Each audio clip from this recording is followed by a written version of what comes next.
Lloyd Smith is about to receive a Christmas present from a Christmas past. And I'm getting emotional about it now. It is a gift from a son determined to make a father's dream come true.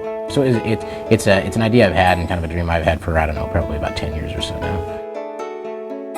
So the idea was really to recreate what happened in 1957, in Christmas of 1957.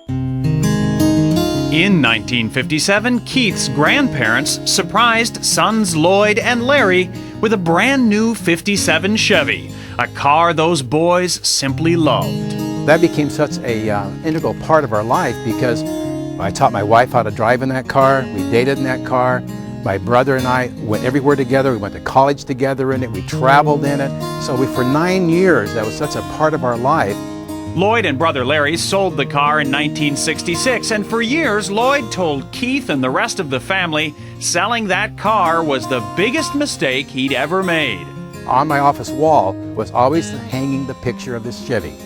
And it hung there, and it hung in the hallway for a while. So every morning when the boys would get up, they'd walk by this picture of this 57 Chevy. And so we kept talking about it, and I always kept saying, I wish I hadn't sold it.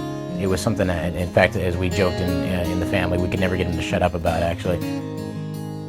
I always had these recurring dreams. I always dreamed I was back in the Chevy driving it. So, I don't know, it stayed back there for all those years. So it had a lot of sentimental value.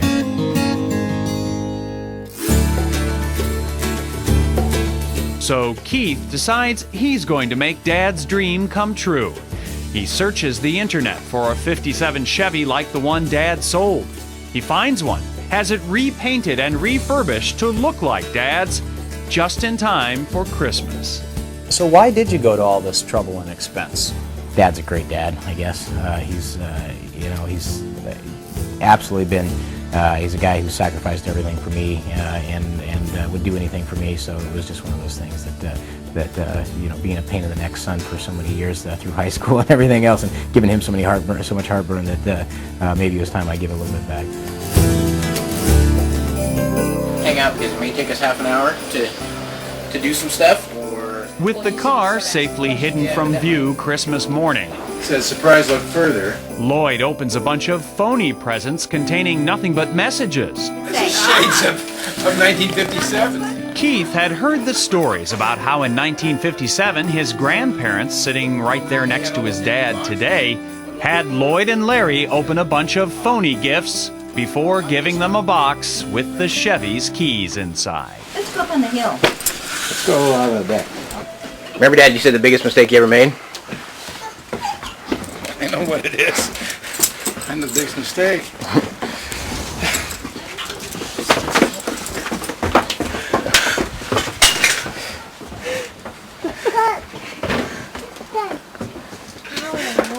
You like it, Pops? Merry Christmas. Where did you Are you serious? I was actually surprised. I figured he would be really excited, really happy, but it's not very often you see a 60-something grandfather break down and be really emotional. So it was very emotional for everybody else as well who was there. I don't think there was a dry eye in the house that night. Open this and finally shut you up. And I just broke down and cried. I just couldn't believe it. For one thing, your son doing a gift like that and then dipping back into your past and giving you something from the past that was so important to you during those years. You just can't express it. As a father, you feel loved. Pretty special. It was really special.